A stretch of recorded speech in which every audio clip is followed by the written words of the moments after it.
तो सीधा लिए चलते हैं, दिल्ली गृह मंत्री अमित शाह इस वक्त क्या कुछ कह रहे हैं, सुन लेते हैं। के माध्यम से देश भर में 3 करोड़ लाख लीटर दूध रोजाना कलेक्ट करने का काम अमूल करती है और 24-25 में अमूल का टर्नओवर 90,000 करोड़ को पार कर गया है। मित्रों, ये बताता है कि 36 लाख किसानें, जिसमें 65% से ज्यादा महिलाएं हैं और ज्यादातर ग्रामीण परिवेश की महिलाएं हैं, वो इकट्ठा होकर 100 रुपये की पूंजी लगाकर 90,000 करोड़ के टर्नओवर का एक इतना बड़ा कोऑपरेटिव सफलतापूर्वक इतने सालों से चला रहे हैं। ये बताता है कि हमारे देश में कोऑपरेटिव की संभावना कितने विशाल स्तर पर है।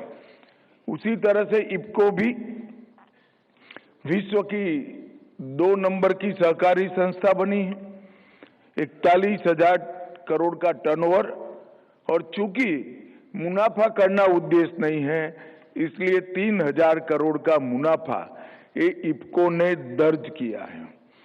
इफको कोऑपरेटिव सोसाइटी की सोसाइटी है। देश भर में 35,000 कोऑपरेटिव सोसाइटी, जिसमें ज्यादातर पैक्स और मार्केटिंग से जुड़ी हुई सोसाइटियां हैं, उनके सदस्य हैं।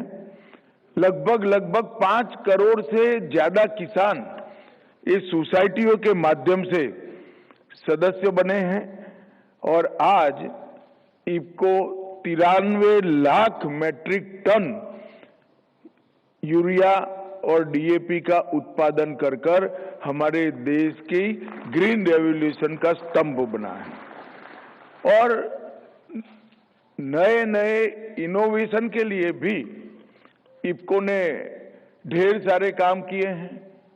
मैं इफको की R&D के यूनिट को बहुत अच्छे तरीके से देखा भी हूं और उसको पहचाना भी हूं, मगर नैनो यूरिया और नैनो डीएपी इसका उदाहरण है।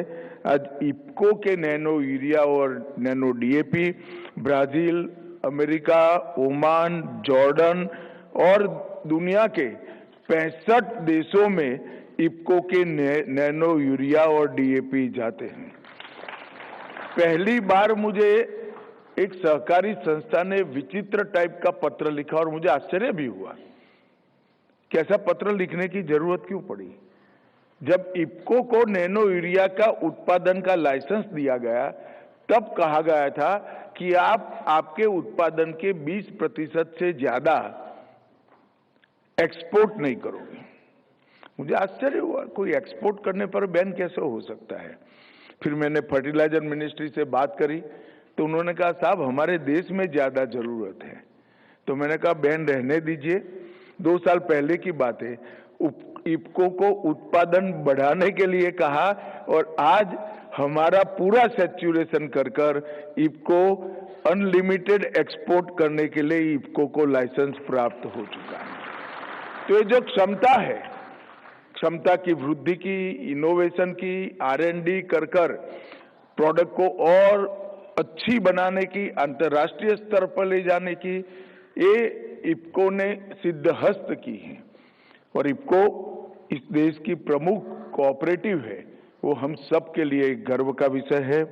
भारत सरकार की ओर से, देश के प्रधानमंत्री जी ओर से और भारत सरकार के सहकारिता मंत्रालय की ओर से ये दोनों कोऑपरेटिव्स को मैं बहुत बधाई और साधुवाद देना चाहता हूं।